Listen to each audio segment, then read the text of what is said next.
Tahu nggak sih kalau kita tuh bisa tahu semua informasi tentang satu orang lewat sosmednya aja. Kali ini saya mau bahas tentang cara kita menjadi intel, cara kita nge-stalk orang lain, cara kita ngelakuin due diligence ke orang lain lewat internet. Yang mudah-mudahan bisa ngebantu teman-teman untuk tahu bahwa informasi yang kita sebarkan di sosial media, di platform manapun itu sebenarnya bisa dicek juga sama orang lain.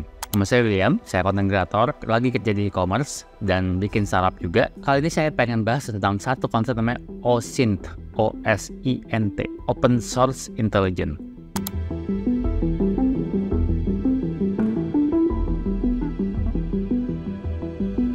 Open Source Intelligence adalah praktek di mana kita mengumpulkan informasi yang tersebar di domain-domain publik untuk mencari tahu informasi tentang sebuah organisasi atau seseorang.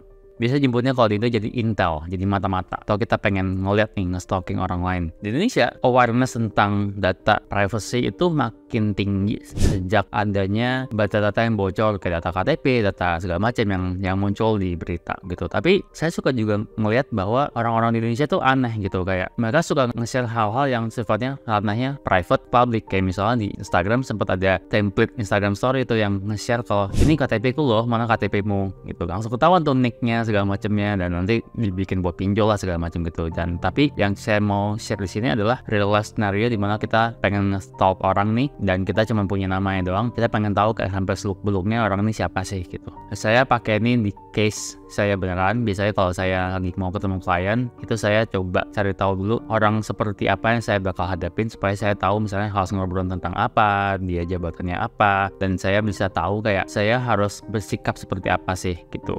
Tentu kalau misalnya teman-teman kayak lagi kenal sama orang, mungkin bisa jadi sarana preventif untuk tahu minimal siapa dia, orangnya beneran ada atau enggak, supaya teman-teman nggak kenapa gitu. Di case lain, OSINT ini dipakai buat bisnis, dalam case buat background checking untuk karyawan, untuk vendor, untuk partner gitu, yang membantu buat mengambil keputusan apakah orang ini bisa dipercaya atau enggak gitu. Case-nya banyak banget di mana ada calon karyawan yang quote-unquote memalsukan kredensialnya, bilangnya misalnya kerja di sini terus bagus padahal nggak bagus gitu, atau mungkin even nggak pernah kerja di sana, dan itu bakal ketahuan dari background checkingnya. Di individual level tuh yang menurut saya paling penting adalah kita bisa melindungi diri sendiri sih. Kalau kita berhadapan dengan orang-orang yang menurut kita kurang trustworthy, kita bisa prevent itu dengan cara OSINT.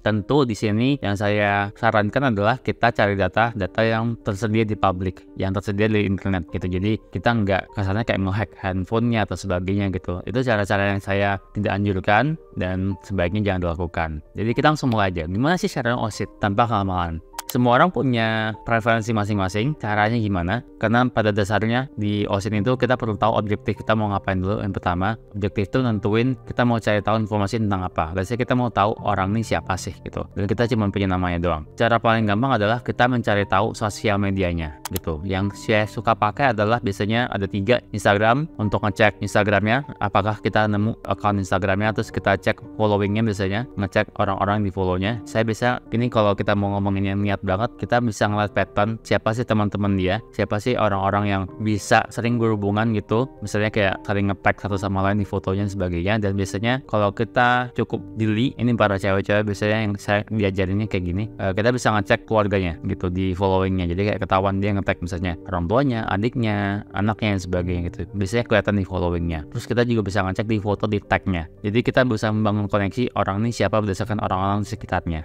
gitu. Dan kita bisa petain ini mana yang teman, mana yang family, mana yang orang tua dan sebagainya. Setelah kita coba di Instagram, goalnya adalah kita nggak coba dapat satu data point doang, kita dapat banyak data point. Kita coba lihat Facebook. Facebook itu sosial media yang menarik karena hampir semua orang generasi saya tuh punya Facebook tapi nggak pernah aktif lagi. Tapi ada generasi-generasi tertentu yang udah nggak pakai Facebook sama sekali. Contohnya kayak adik saya kelahiran 2001 itu kayaknya udah nggak pakai Facebook lagi deh. Jadi ada beberapa generasi tertentu yang nggak pakai Facebook. Jadi ini untuk keep in mind, ada beberapa generasi yang pakai banget, ada beberapa generasi yang nggak pakai banget. Instagram lumayan cukup fleksibel gitu.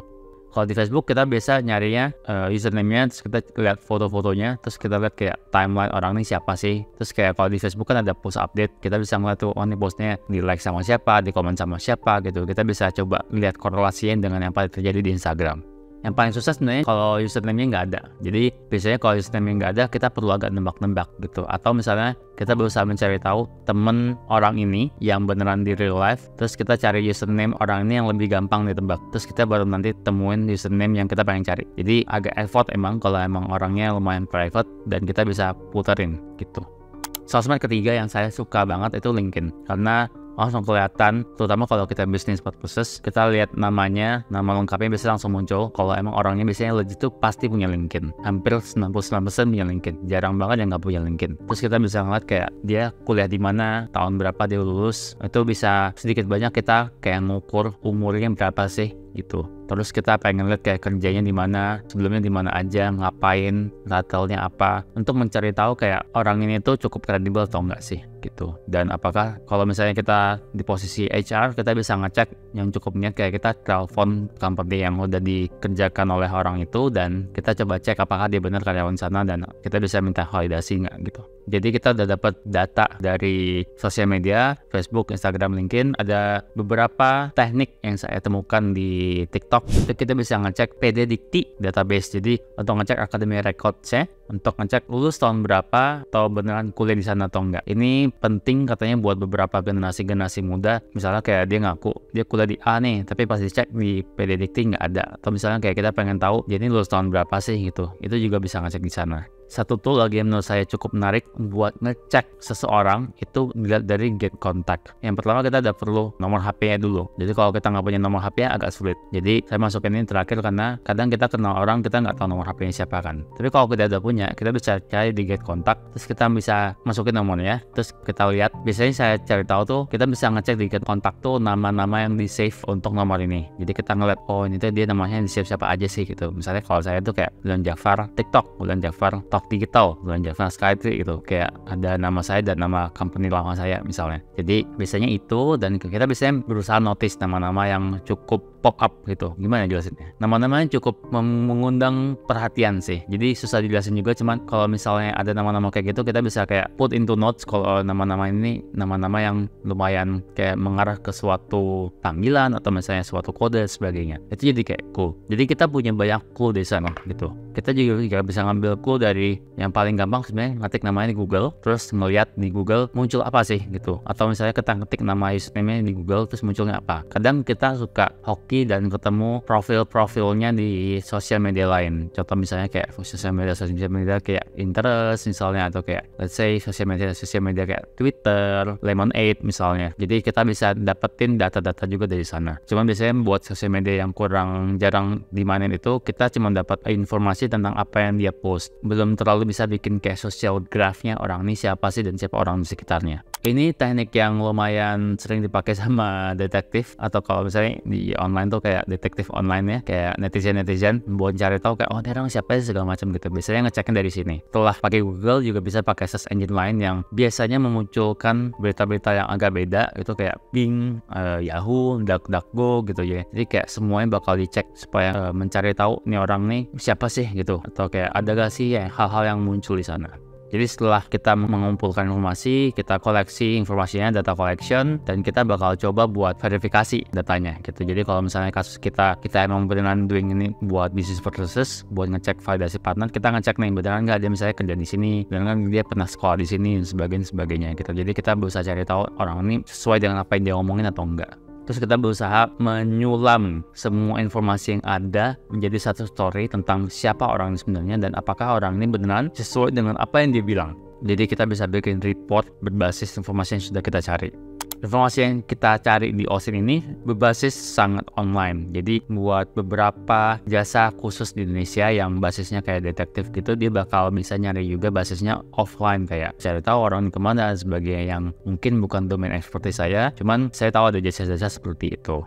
Buat kita yang menggunakan atau pengen melakukan teknik OSINT ini tuh penting banget karena kita kadang bisa missing crucial information, atau kalau misalnya saya suka bias gitu, kalau kita ketemu business partner yang ngomong Inggrisnya bagus sama orang Indo, kita kayak ngerasa terkesima gitu, oh ada orang siapa nih kayaknya bagus nih segala macam, padahal mungkin orangnya bisa aja kayak nggak sebagus apa yang dibilang gitu. Jadi penting buat kita untuk mencari tahu orang ini siapa. Saya biasanya selalu membiasakan diri untuk kalau ketemu orang buat meeting itu selalu mencari tahu kayak minimal orang ini siapa siapa, terus kayak dia punya account sosial media apa aja sih buat mencari tahu aja gitu.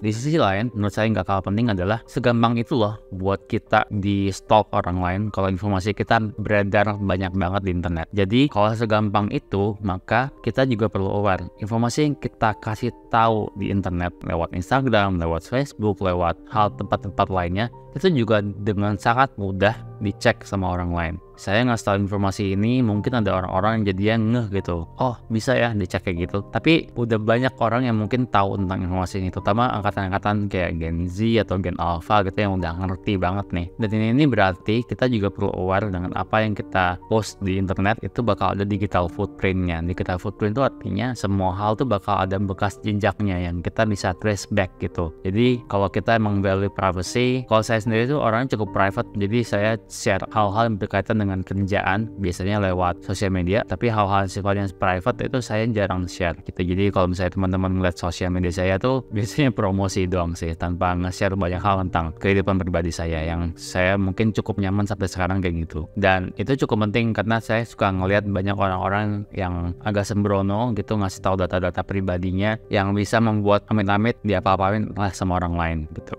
Jadi OSINT ini teknik yang cukup komprehensif, nggak cuma sampai di sosial media, Instagram, Facebook, LinkedIn, get kontak sama PDDikti doang, tapi kita juga bisa ngecek hal-hal lain kayak emailnya, terus kayak informasi lain, tapi tergantung dari apa data yang kita punya sekarang. Jadi kayak kalau data yang kita punya nama, paling gampang ceknya ke sosmed dan segala macam. Jadi teman-teman kalau mau ngecek sebenarnya frameworknya banyak banget, ngecek aja di Google, di googling aja OSINT framework, itu bisa kalau tertarik mau jadi detektif online. Mungkin segitu dulu. Saya di sini pengen disclaimer lagi. Mudah-mudahan teknik ini atau ilmu ini dipakai untuk sesuatu yang positif, bukan buat stalking pasangan, misalnya itu lawan jenis dan sebagainya. Tapi kalau misalnya dilakukan, mohon dipikirkan dengan baik-baik kalau informasi yang dicari itu emang informasi yang bersifat publik gitu. Jangan kayak kita malah pengen hack segala macam gitu.